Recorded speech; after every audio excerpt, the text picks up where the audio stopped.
Hello everyone. आज की इस वीडियो में हम बात करेंगे 12वीं के बाद ऐसी कौन कौन सी गवर्नमेंट जॉब्स हैं जो हम अप्लाई कर सकते हैं। जिनके लिए देखो, गवर्नमेंट जॉब हो या फिर किसी भी तरीके का प्राइवेट जॉब हो, आपकी 18 प्लस उम्र होनी चाहिए। 18 साल से आपकी उम्र है ना, तो आप चाहे 10वीं पास हो, चाहे 12वीं पास हो, चाहे ग्रेजुएशन हो, तीनों चरण के लिए हमारे पास है जॉब्स, गवर्नमेंट जॉब्स। ठीक है, तो आज की इस वीडियो में बात करेंगे 12वीं के बाद आप कौन से दे सकते हो। ठीक है, तो स्टार्ट करते हैं अपनी इस वीडियो को बिना किसी देरी के। देखो, एक्चुअली में अपनी सारी चीज़ों के बात करेंगे हम यहाँ पे। जो ग्रुप ए लेवल की, हालांकि आईएएस आईपीएस सब तो ग्रेजुएशन है, लेकिन एक जॉब है जो कि ग्रुप ए लेवल की है। ठीक है, और बाकी जो भी अपनी सारी जॉब्स के बारे में बात करेंगे कुल मिला के। देखो, सबसे पहली जॉब है यूपीएससी एनडीए, जिसकी आप 12वीं लेवल पे ही आप एग्ज़ाम दे सकते हो। इसके लिए हम देखो यहाँ पे जितने भी एग्ज़ाम्स होंगे ना, उन सभी की क्वालिफिकेशन क्या होती है, सैलरी क्या होती है, एग्ज़ाम प्रोसेस क्या होता है, सिलेक्शन प्रोसेस क्या होता है, और फिजिकल होता है कि नहीं, ये सारी चीज़ें बात करेंगे। ठीक है, ये नहीं बात करेंगे कि उनको पर्क्स क्या मिलते हैं, उनके डिपार्टमेंट किस तरीके की, क्या क्या काम करना होता है। हालांकि ये सब मैं एक ऊपर ऊपर एक ब्रीफ में आपको बताते चलूँगा, एक पूरा नॉलेज जितना है मैं आपके सामने रखूँगा। तो यूपीएससी एनडीए, एनडीए मतलब आपको एनडीए निकालना पड़ता है अगर आपको आर्मी में जाना है, नेवी में जाना है, या फिर इंडियन एयरफोर्स में जाना है, तो आप इस एग्ज़ाम के थ्रू जा सकते हो, नेशनल डिफेंस एकेडमी।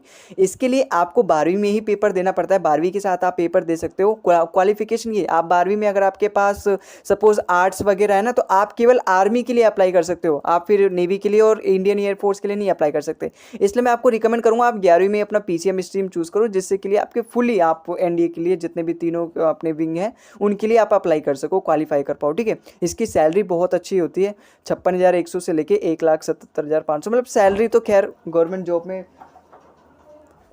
जॉब में उतनी इंपॉर्टेंट नहीं होती, क्योंकि इसमें जो एक वैसे भी एनडीए है, आर्मी वाली चीज़ में तो सबसे ज़्यादा जो चीज़ देखी जाती है वो डिसिप्लिन, ऑनर, और एक आपकी जो लाइफ है ना, उसका डिसिप्लिन लेवल एक अलग ही होता है। जाके मज़ा आएगा, खैर जितना बताने मज़ा नहीं आएगा। सिलेक्शन की बात करूँ तो यहाँ पे आप सबसे पहले अगर अपना रिटर्न एग्जाम निकाल लेते हो ना, तो उसके बाद आपका मेडिकल टेस्ट, फिजिकल फिटनेस और इंटेलिजेंट टेस्ट, लेकिन एक एसएसबी नाम का भी एक इंटरव्यू होता है जो कि लगभग 5 दिनों तक चलता है। और वो इतना स्ट्रॉन्ग इंटरव्यू होता है ना कि पहले दिन ही आधे से ज़्यादा बच्चे छट जाते हैं। उसमें किस तरीके के आपके इंटरव्यू होंगे, सबसे पहले तो आपका इस तरीके से स्टार्टिंग में जाके, जैसे यूपीएससी का इंटरव्यू होता है इंग्लिश में, आपको सबसे बात की जाएगी, आपका देखा जाएगा इंटरनल, आपके अंदर देखा जाएगा कि आप क्यों सर्विस ज्वाइन करना चाहते हैं, आप क्या उसके लायक हैं, या फिर केवल रिटर्न एग्जाम निकाल दिया। ठीक है, उसके बाद आपको कुछ पिक्चर वगैरह दिखाएंगे, बोलेंगे 6 सेकंड के अंदर या फिर कुछ मिनट समय देंगे, उसके बारे में लिखो और उसके बारे में एक्सप्लेन करो इन इंग्लिश। ठीक है, इस तरीके की हार्ड लेवल बाय इंटरव्यूज होती हैं इसकी जो एसएसबी है। एग्जाम पैटर्न की बात करूँ तो आपका एक 2 सेक्शन है, एक मैथ्स और एक जनरल एबिलिटी टेस्ट। इसमें आपके इंग्लिश और साइंस से सवाल आते हैं और जीके जीएस से सवाल आते हैं, और मैथ्स आपका 300 नंबर का आता है। अच्छा, मैथ्स का सिलेबस वही होता है जो 11वीं 12वीं में आप पढ़ते हो, और जो 10th तक की जो बेसिक चीज़ें होती हैं वो पूछी जाती हैं, लेकिन अच्छी मैथ्स आती है। आईआईटी के लेवल की भी मैथ नहीं आती, लेकिन जेईई मेंस के लेवल के आप कंपेयर कर सकते हो। ठीक है, टोटल अगर मैं मार्क्स कहूँ तो 900 नंबर का आपका टोटल पेपर होता है। अब हम बात करते हैं एसएससी सीएचएसएल। ये जो था ना, ये केवल एक ग्रुप ए वाला जॉब था। ये जो था अपना एनडीए वाला, ये ग्रुप ए वाला था भाई। इसमें आप ग्रुप ए, जैसे आपकी सबसे जो पहली पोस्टिंग लगेगी वो लेफ्टिनेंट से लगेगी, और इस तरीके से कर करके आप पूरा एक हाईएस्ट रैंकिंग जो भी आर्मी में होती है वहाँ तक जा सकते हो। ठीक है, अब हम बात करेंगे एसएससी सीएचएसएल के लिए। देखो, आपका मानना कि हाँ ड्रीम एनडीए में जाना है, लेकिन ये भी देख लो, है ना, ये भी अच्छी अच्छी जॉब्स है भाई। अगर आप एसएससी सीएचएसएल की तैयारी करते हो, आप 12वीं पे, अगर आप 12वीं पास हो, वो भी 1 अगस्त से, ठीक है, 1 अगस्त से पहले अगर आपके पास वो डिग्री आ जाती है 12वीं पास की, तो आप यहाँ पे क्वालिफाई कर जाओगे। आपको बस पेपर निकालना, और डीबी में आपको नहीं होगा। अच्छा, इसमें क्या होता है, इसमें आपको डेस्क जॉब होता है, कोई फील्ड वर्क नहीं, ऑफिस वर्क होता है, केवल 9 से 5 आपको जाना होता है। और गवर्नमेंट जॉब है तो सिक्योरिटी है, कोई आपको निकालेगा नहीं। ठीक है, और एक अच्छी खासी सैलरी भी होती है। इस एग्जाम का नाम है भाई एसएससी सीएचएसएल। इसमें जो पोस्ट होते हैं उनका नाम तो अलग है, जैसे डाटा एंट्री ऑपरेटर हो गया, जेएसओ हो गया। ठीक है, इस तरीके के पोस्ट हैं यहाँ पे। पहले पोस्टल असिस्टेंट भी था, लेकिन अब नहीं है। डिपार्टमेंट की अगर बात करूँ तो मैं आपको इलेक्शन कमीशन में भी जो भी फाइल वर्क होता है उसमें बैठा दिया जा सकता है ऑफिस में। एनफोर्समेंट डायरेक्टर ईडी, जो आजकल ये जो रेड मारती है बड़े बड़े मिनिस्टर्स और इन सब के घर। डिफेंस में भी आप जा सकते हो, फॉरेन मिनिस्ट्री, ये अलग अलग डिपार्टमेंट है। लेकिन ऐसा नहीं कि डिफेंस में आप गए तो वहाँ पे आपको बंदूक दे दिया जाएगा, नहीं, आपको ऑफिस वर्क करना पड़ेगा। वहाँ पे जो भी डॉक्यूमेंट्री वर्क है वो आपको करना पड़ेगा। जॉब की एलिजिबिलिटी यही है, अगर आपकी उम्र 18 से 27 है तो आप कर सकते हो। यहाँ पे क्वालिफिकेशन 12वीं पास है। सैलरी आपकी ये देखो कम है, यहाँ पे लिखी कम है, लेकिन हाँ इसकी सैलरी थोड़ी सी ज़्यादा होती है, 45 के आसपास, 45,000 के आसपास। और एक अच्छी सैलरी भाई, हर साल आपका 3 से 4 हज़ार रुपये आपका इंक्रीमेंट होगा। और बाकी गवर्नमेंट जॉब में, इसमें जितने भी गवर्नमेंट जॉब होते हैं ना, इसकी सबसे अच्छी अच्छी फैसिलिटीज़ होती हैं कि आपको एक मेडिकल कार्ड दिया जाएगा, जहाँ पे आप किसी भी गवर्नमेंट एक अच्छे हॉस्पिटल हॉस्पिटल में उस कार्ड से इलाज करा सकते हो बिल्कुल फ्री में, और बहुत अच्छे हॉस्पिटल में, ठीक है। ऐसा नहीं कि आपको बहुत ज़्यादा रुकना पड़ेगा, कुछ एडवांस पेमेंट करना पड़ेगा, जैसे ये बोले जो अपने ये होते हैं कार्ड, जो दूसरे कार्ड होते हैं, जो प्राइवेट कार्ड होते हैं, नहीं, ये गवर्नमेंट जो होता है ना, वो बहुत मतलब सबसे ज़्यादा मेरे को बेस्ट वही लगता है भाई, जो मेडिकल पास होता है, ठीक है। बाकी आपको दूसरे बेनिफिट्स मिलते हैं कि आपके बच्चों की ट्यूशन फीस हो गई, ठीक है, और भी कई सारी मिलती हैं भाई। गवर्नमेंट जॉब है तो फिर बेनिफिट्स तो देखो ही मत, सम्मान सबसे ज़्यादा, और मतलब एक आपकी लाइफ एक अलग ही होती है। बाकी उसके बाद आप जो चाहें वो करो, ठीक है। सिलेक्शन प्रोसेस यही है, इसमें 2 चरण में एग्जाम होता है, टीयर 1 टीयर 2, या फिर आप ऐसे कह सकते हो प्री या फिर मेंस, ठीक है। और फिर उसके बाद डॉक्यूमेंट वेरिफिकेशन, आपका सिलेक्शन हो जाएगा। अगर मैं बात करूँ टीयर 1 में कौन कौन से सब्जेक्ट आते हैं, तो मैथ्स, रीजनिंग, इंग्लिश और जीके जीएस। सब में 25-25 क्वेश्चन पूछे जाएंगे, और सबके 50-50, मतलब एक क्वेश्चन 2 नंबर का होगा। 1 घंटे का आपका टोटल पेपर होगा, 100 क्वेश्चन है तो 200 नंबर का पेपर होगा पूरा। और अगर आपका सवाल गलत जाएगा तो 0.5 नेगेटिव मार्किंग होगी, ठीक है। अब हम बात करते हैं दिल्ली पुलिस कांस्टेबल की, ठीक है। देखो ये इसमें ना सबसे ज़्यादा फिजिकल की ज़्यादा जरूरत होती है, रिटर्न एग्जाम से ज़्यादा यहाँ पे फिजिकल हार्ड होता है, तो थोड़ा सा इसको भी नज़र में रखना। अगर आप दिल्ली पुलिस की तैयारी करोगे या फिर इसका मन बना रखा है, तो आपको फिजिकली थोड़ा ज़्यादा अच्छा से रहना पड़ेगा, ठीक है। 18 से 25 आपकी उम्र होनी चाहिए, 12वीं पास दे सकते हैं बिल्कुल। 35 से 40 हज़ार इसकी सैलरी है, ठीक है, बिल्कुल अच्छी है ना। और सिलेक्शन प्रोसेस की बात करूँ तो सीबीटी बेस्ड है, मतलब कंप्यूटर बेस्ड आपका टेस्ट होगा ऑनलाइन कंप्यूटर में। फिजिकल टेस्ट यहाँ पे बहुत अच्छी होती है, बहुत तगड़ी फिजिकल चेक, मतलब आपको दौड़ करवाएंगे, उसमें आपको बिल्कुल भी ये छूट नहीं देंगे कि हाँ चलो ठीक है हो जाएगा। और मतलब आर्मी के लेवल की जो फिजिकल होती है ना, वो सारी टेस्ट होती है यहाँ पे, आपकी हाइट वाइट सब कुछ नापी जाएगी, चेस्ट वेस्ट सब कुछ, ठीक है। बाकी उसके बाद आपका डॉक्यूमेंट वेरिफिकेशन होगा, और अगर आप पास कर गए सब कुछ तो आपका सिलेक्शन हो जाएगा, ज्वाइनिंग लेटर आ जाएगी। अगर मैं बात करूँ सीबीटी जो इनका होता है एग्जाम देने के लिए, मतलब जो भी एग्जाम है उसमें पूछा क्या जाता है, तो आपके ये 4 सब्जेक्ट होते हैं, वही लगभग सारे गवर्नमेंट एग्जाम में यही 2-4 सब्जेक्ट होते हैं, reasoning, GK GS, maths, English, Hindi, computer. इन 6 में से किसी में 4 होते हैं, किसी में 3 होते हैं, किसी में इंग्लिश नहीं देता। इस तरीके की बस कर करके यही 5 से 6 इंपॉर्टेंट सब्जेक्ट हैं। तो रीजनिंग, जीके जीएस और न्यूमेरिकल एबिलिटी और आपकी ये कंप्यूटर फंडामेंटल, ये 4 सब्जेक्ट्स हैं जो कि आपके यहाँ पे पूछे जाएंगे। अच्छा, रीजनिंग में 25, जीके जीएस में 50, न्यूमेरिकल एबिलिटी मतलब मैथ में आपके 15 क्वेश्चन, कंप्यूटर में आपके 10 क्वेश्चन, कुल मिला के ये 1-1 नंबर के क्वेश्चन होते हैं, ठीक है। तो 100 क्वेश्चन हो गए टोटल, और 100 मार्क्स का अपना पूरा पेपर हो गया। अगर मैं टाइम की बात करूँ तो आपको यहाँ पे 1.5 घंटा मिलता है, ठीक है। आगे चलते हैं।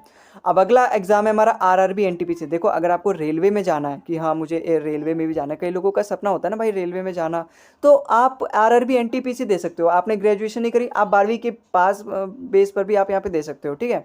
10वीं पास होते हैं उन पे भी आप आरआरबी एनटीपीसी पे भी जा सकते हो, लेकिन वो फिर एएलपी हो गए और मतलब जो ग्रुप डी वाली पोस्ट होती है वो। लेकिन 12वीं बेस है तो और भी अच्छी जॉब मिलेगी आपको। तो 18 से 30 आपकी उम्र होनी चाहिए, सैलरी आपकी 25 से 30 हज़ार, लेकिन अब बढ़ गई है, मतलब 30 से 35 हज़ार, 35 से 40 हज़ार कर लेना, 30 से 40 हज़ार, मतलब सैलरी तो यहाँ पे अच्छी मिलेगी। सैलरी फाइनेंशियल आपको कोई कमी नहीं आने वाली, आपको बहुत ज़्यादा फैसिलिटीज़ भी मिलती है। गवर्नमेंट जॉब का तो मतलब एक अलग ही रुतबा है, आज भी है और शायद हमेशा रहेगा, ठीक है।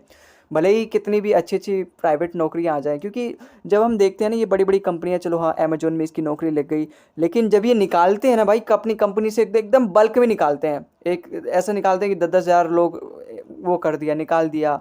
आजकल तो वैसे भी एआई का ज़माना है, तो अपनी जगह बनाना उस फील्ड में, किसी भी स्किल में डेवलप करना। देखो स्किल सब लोगों के पास नहीं है, लेकिन हाँ जिन लोगों के पास है वो भी मतलब वो भी उसमें से भी कुछ लोग हैं जो बेरोज़गार हैं। तो गवर्नमेंट जॉब का एक अपना अलग ही स्थान है, ठीक है, और रहेगा। और बाकी जिस तरीके से हमारा देश आगे बढ़ रहा है, स्किल की तो ज़रूरत है ही। तो अगर आप यहाँ पे गवर्नमेंट जॉब के बारे में यहाँ पे जानना है तो मैं तो गवर्नमेंट जॉब की यहाँ पे बात करूँगा ना। अब यहाँ पे सिलेक्शन प्रोसेस की बात करें तो आपका सबसे पहले CBT 1 होगा, CBT 2 होगा, जिस तरीके आपका दिल्ली पुलिस में होता था। लेकिन यहाँ पे 2 चरण होंगे, CBT 1 CBT 2, और मतलब वही सारे सब्जेक्ट्स वही होंगे, बस क्वेश्चन नंबर बढ़ा दिया जाएगा और लेवल थोड़ा सा बढ़ा दिया जाएगा। फिर स्टेज 3 भी होता है जिसमें स्किल टेस्ट वगैरह लेते हैं, वो टाइपिंग टेस्ट वगैरह, लेकिन वो कुछ ही पोस्ट के लिए, जहाँ पे आपको वो जैसे स्टेशन पे टिकट वगैरह के लिए जो पोस्ट होती होंगी, स्टेशन मास्टर, इन सब के लिए मतलब होता है। स्किल टेस्ट सबके लिए नहीं होता, वो अलग अलग पोस्ट में, जिस पोस्ट में हम जाना चाहते हैं उन्हीं के लिए पर्टिकुलर होता है। फिर उसके बाद आपका डॉक्यूमेंट वेरिफिकेशन किया जाएगा, फिर मेडिकल एग्जामिनेशन होगा कि मतलब जो भी इसमें चेक करते हैं, जो भी आपकी बेसिक चीज़ें कि इसको टीबी तो नहीं है, कैंसर तो नहीं है, हालांकि ना हो तो ही बढ़िया, और होता भी नहीं है 99% केसेस में, ठीक है। और फाइनल सिलेक्शन हो जाएगा फिर आपका, ठीक है। अब बात करते हैं CBT 1 प्रीलिम्स में क्या पूछे जाएंगे। तो आपके 3 सब्जेक्ट है, इसमें सबसे अच्छी बात ये है ना कि भाई इंग्लिश नहीं आता, और देश में भारत जैसे देश में तो ज़्यादातर एक तो हमारी हिंदी मातृभाषा है, ठीक है, ऑफिशियल भाषा है, और इसीलिए जो ज़्यादातर जो हिंदी बेल्ट के बच्चे हैं वही इन एग्ज़ाम्स को देते हैं, सरकारी एग्ज़ाम्स को, ठीक है। तो उनकी इंग्लिश वैसे ही वीक होती है, तो सबसे ज़्यादा इसलिए कॉम्पिटिशन इसमें बढ़ जाता है, क्योंकि इंग्लिश इंग्लिश इसमें आती नहीं है। तो मैथ्स, रीजनिंग और जीके जीएस ये 3 सब्जेक्ट्स होते हैं, 30-30 क्वेश्चन होते हैं, 30-30 नंबर के होते हैं, 40 नंबर, मतलब एक क्वेश्चन अपना 1 नंबर का होता है, तो 100 क्वेश्चन 100 नंबर का होता है। और टोटल टाइम की बात करूँ तो 1.5 घंटा का यहाँ पे टोटल टाइम होता है। CBT 2 की बात करूँ, मेंस अपना वही 2 चरण में होता है ना, फिर अपना स्टेज 3 स्किल टेस्ट हो गया। तो मैथ, रीजनिंग, जीके जीएस इसमें 35, अभी कितने कितने क्वेश्चन थे, 30-30, अब ये 35-35 हो जाएंगे और यहाँ 50 क्वेश्चन हो जाएगा। टोटल मिला के आपके 120 क्वेश्चन, 120 नंबर और 1.5 घंटे का आपका पूरा यहाँ पे टाइमिंग हो जाएगा। अगला पेपर की बात करें या फिर अगले पोस्ट की बात करें तो इंडियन एयरफोर्स अग्निवीर वाला। देखो इसमें जो सबसे मेरे को मतलब अच्छी चीज़ नहीं लगती वो है 4 साल, हालांकि अब आ चुका है तो हमको एक्सेप्ट तो करना पड़ेगा। आपकी एज की बात करूँ तो 17.5 से 21 साल, 12वीं पास हो तो आप दे सकते हो बिल्कुल। और ये आपकी सैलरी है भाई, फर्स्ट ईयर आपको 30,000 मिलेगा हर महीने, फिर 33,000, फिर 36,000, फिर 40,000, इस तरीके से आपकी सैलरी का भी डिवीजन है, हर साल आपको मिलेगा इस तरीके से इंक्रीमेंट होके। सिलेक्शन प्रोसेस की बात करूँ तो आपको रिटर्न एग्जाम निकालना पड़ेगा, फिर मेडिकल टेस्ट, फिर फिजिकल टेस्ट आपका इस तरीके होगा, ठीक है, मतलब ये तीनों आपका होगा। अगला हम बात करें तो यही अपने एग्जाम पैटर्न की, तो 20 क्वेश्चन आपके मैथ में, इंग्लिश में, फिजिक्स में आपके 20-25 क्वेश्चन होंगे। और अगर हम वाई ग्रुप की बात करें, इसमें भी 2 ग्रुप है ना, एक एक्स ग्रुप एक वाई ग्रुप, तो इसमें भी कौन कौन से हैं, रीजनिंग हो गए और इंग्लिश अपने वाई ग्रुप के लिए ये पूछे जाते हैं, ठीक है। अगर हम बात करें इंडियन नेवी अग्निवीर की एज की ये फिर से वही रिपीट हो गया क्या स्लाइड, है ना, ये स्लाइड फिर से वही रिपीट कर दिया इसने। हाँ अच्छा, ये एयरफोर्स था और ये नेवी अग्निवीर के लिए भाई, ये वाला जो एयरफोर्स था ये अपना ए नेवी के लिए, ये अलग विंग है अपना। तो 17.5 से अपना 21 साल, 12वीं पास और बाकी एग्जाम, मतलब वो जो सैलरी है ना एक्चुअली में बस विंग अलग है, सैलरी और एग्जाम प्रोसेस सब कुछ आपका लगभग सेम ही होगा। मेडिकल टेस्ट, फिजिकल फिटनेस और रिटर्न एग्जाम सब कुछ सेम, इंग्लिश, जीके जीएस और साइंस ऑफ अपना मैथ्स 100 क्वेश्चन होंगे, 100 नंबर के होंगे, 1 घंटे का आपका टोटल टाइम होगा, ठीक है।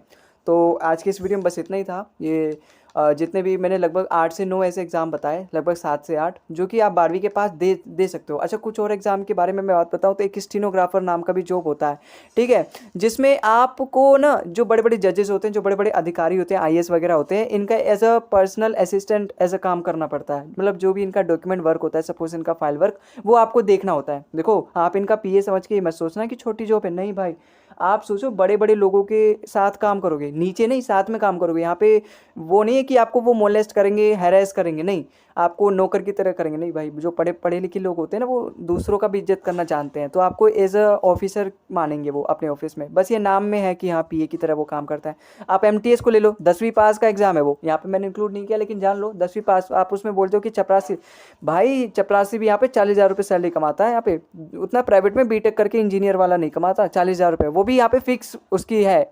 और शादी और ये सब तो मतलब अलग ही यहाँ पे रुतबा है। तो और बाकी आप कहते हो ना कि प्राइवेट इसमें नौकरी मतलब वो नहीं है, जॉब नहीं है, बहुत ज़्यादा अपॉर्चुनिटी। आप गवर्नमेंट जॉब लेके अपना कुछ स्टार्ट कर सकते हो, कोई छोटा मोटा यूट्यूब चैनल जिसका मतलब किस में भी स्किल है, आप यूट्यूब चैनल स्टार्ट कर सकते हो। अपना small scale farming, small scale industries start कर सकते हो। फिर धीरे धीरे आपका जब बड़ा हो जाएगा आप उसके बाद रिज़ाइन, इस तरीके की चीज़ें होती हैं भाई यहाँ पे, ठीक है। तो ऐसा नहीं है कि गवर्नमेंट जॉब है तो फिर हम वहाँ पे ज़िंदगी भर बन जाए, नहीं, आपको हमेशा आगे बढ़ते रहना है, ठीक है, चाहे वो गवर्नमेंट जॉब हो चाहे प्राइवेट जॉब हो, एक ही जगह नहीं रहना।